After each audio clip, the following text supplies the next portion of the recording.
Police उन तमाम किरदारों को सामने लाएगी कि जो एहसन शाह के साथ मिलकर उस हमले की प्लानिंग कर रहे थे जो मुबैना ऑडियो में सामने आया। एहसन शाह ने खुद इस चीज़ का उसमें इतराफ़ किया है, मैं एक टीम तश्कील दे दी है कि जो मेरे बाहर आने के बाद सऊदी अरब चला जाऊँगा और उसके बाद उस किरदार को फारिग करेगी या मार देगी कि जिससे मुझे गिरफ्तार किया था। अभी जो चीज़ रोकी गई है आइंदा दिनों में सामने आएगी, बेशुमार ऑडियोज सामने आएंगी या वीडियोस भी कुछ सामने आ रही हैं, क्योंकि पुलिस के पास बहुत डाटा पड़ा हुआ उसके बारे से। लेकिन जो खतरनाक इंकशाफात सामने आएंगे, जिस टीम का एहसन शाह ने जिक्र किया है कि मेरी टीम, वो टीम पुलिस की पहुंच में है, क्योंकि जाहिर है वो लोग जेल के अंदर ही हैं, कोई जेल से बाहर तो थे नहीं। जिन लोगों के साथ ये प्लानिंग कर रहा था वो सारे पुलिस के नोटिस में है। उसकी बीवी भी इस मर्डर में शामिल थी, उसको कुछ पता था, ये बिल्कुल अनजान थी वो? उसकी बीवी को पहले भी, जैसे मैं बता रहा था कि शामिल तफ्तीश किया गया था। इन रिकॉर्डिंग्स की रोशनी में इस चीज़ का भी इम्कान है कि उसकी बीवी को दोबारा शामिल तफ्तीश पुलिस कर सकती है। अस्सलाम वालेकुम नाज़रीन, लीडर टीवी के साथ मैं हूं नायाब।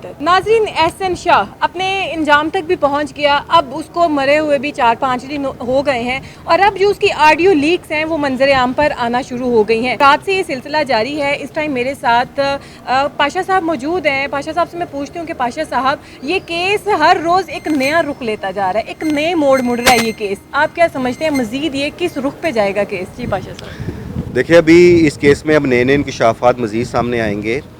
अब आइंदा आने वाले दिनों में जी पुलिस उन तमाम किरदारों को सामने लाएगी कि जो एहसन शाह के साथ मिलकर उस हमले की प्लानिंग कर रहे थे कि जो मुबैना ऑडियो में सामने आया है। अच्छा। अब वो क्या है कि एहसन शाह ने खुद इस चीज़ का उसमें इतराफ़ किया है कि मैं एक टीम तश्कील दे दी है कि जो मेरे बाहर आने के बाद मैं बाहर चला जाऊंगा, सऊदी अरब चला जाऊंगा और उसके बाद उस किरदार को फारिग करेगी या मार देगी कि जिससे मुझे गिरफ्तार किया था। खैर, वो तो अब ये बातें तो हो चुकी हैं कि वो किरदार शकील बट सब इंस्पेक्टर जो CIA का है उसके बारे में बात कर रहा है।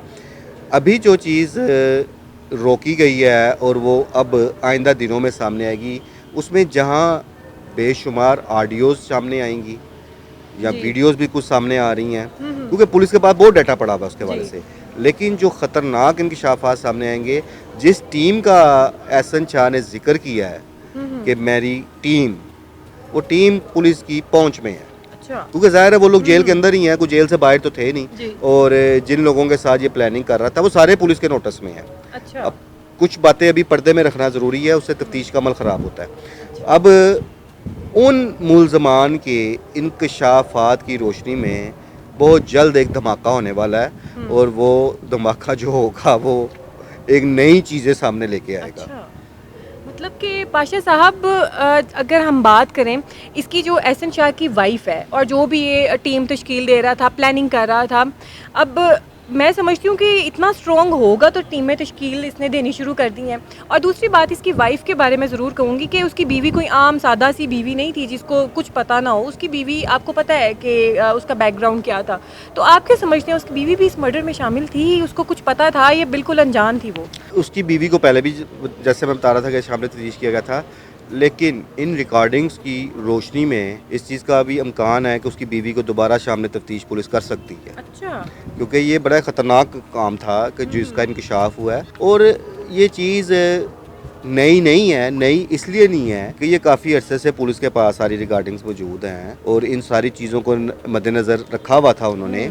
और ये एक ऐसे टाइम पर लीक की गई है क्योंकि पुलिस के किरदार पर जो सवाल उठना शुरू हो गए थे और कि आखिर क्यों मार दिया पुलिस ने अचानक ना उसको, तो वो पुलिस अपनी, ये काउंटर अटैक है, इसमें पुलिस का अब आप ये कह सकते हैं कि मौक़िफ़ सामने आ गया है कि वो किस प्लानिंग्स पे था, किस लेवल पे जाके क्या सोच रहा था और क्या करने जा रहा था, तो उसका जो फिर अंजाम था वो यही बनता था जो उसके साथ हुआ है। बिल्कुल। अच्छा पाशा साहब, अगर बदमाशी की बात की जाए तो तीफ़ी बट जो है अपने आप अंडरवर्ल्ड डाउन है, तो क्या आप समझते हैं कि एहसन शाह इतना बड़ा बदमाश बन गया था कि ऐसी टीमें तश्कील दे, इतना इसमें इतनी पावर आ गई थी? नहीं, बदमाश क्या था वो क्या उसके बारे में कहना। लेकिन एक्चुअली जब आप जेलों में होते हैं ना, तो आपके जो इर्द गिर्द लोग होते हैं वो कोई सादा लोग तो नहीं होते। और एहसन शाह खुद एक कत्ल के मुकदमे में था और इसमें जो सवाल उठ रहे हैं वो ये हैं कि जेल इंतज़ामिया की नेगलिजेंसी अब सामने आ गई है खुल के। इस तरफ कोई तवज्जो नहीं दे रहा कि जब ये कहा जा रहा था जी एहसन शाह को तो हिफाजती बंद किया हुआ है, और ऐसा था जी। स्टार्ट में उसके लिए जेल में काफ़ी सख्तियाँ थी, उसके उस तक रसाई किसी की नहीं थी सिवाय उन मुलाजमीन के, जेल मुलाजमीन के जो उसकी ड्यूटी पर होते थे। अब एहसन शाह की ही इस ऑडियो के बाद ये जज करना कोई मुश्किल नहीं है कि अगर टीम तैयार की है तो इसका मतलब है कि उसका उन टीमों के साथ मिलना गिलना रहना उठना बैठना था। बिल्कुल ऐसे ही है। एहसन शाह को फैसिलिटेट किया हुआ था जेल काम ने, और इसमें जेल काम का वो चेहरा भी सामने आ गया जो कहा जाता है कि पैसे दे के आप जेल के अंदर जो मर्जी सहूलत हासिल कर लें।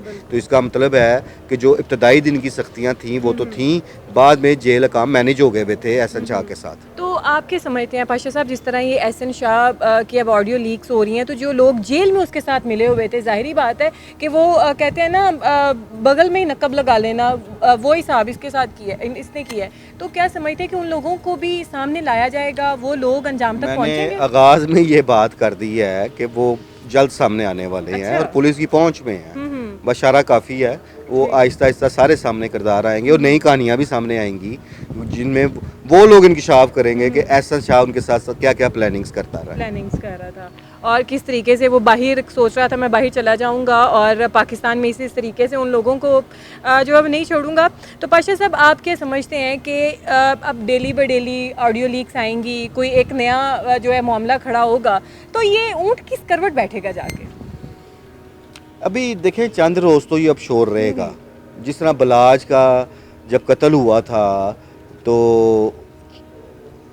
चंद माह, बल्कि चंद माह कह सकते हैं, दिन नहीं आप कह सकते, वो बहुत ज़्यादा डिस्कस होता रहा। आखिर क्या हुआ कि वो खामोशी से ठप होना शुरू हो गया था। बिल्कुल ऐसे ही। लेकिन एहसन शाह का जब मर्डर हुआ है तो उसके बाद बलाज केस में फिर एक जान पड़ गई है। बिल्कुल। अब एहसन शाह की ऑडियो आने का सिलसिला शुरू हो गया है। अब मज़ीद जो इंकशाफात वो ऑडियोज़ की शक्ल में आएंगे, वीडियोज़ की शक्ल में आएंगे, या उस टीम के इंकशाफात अब सामने आएंगे जिस टीम के साथ मिलकर वो शकील बट को मारने की प्लानिंग कर रहा था। प्लानिंग्स कर रहे थे।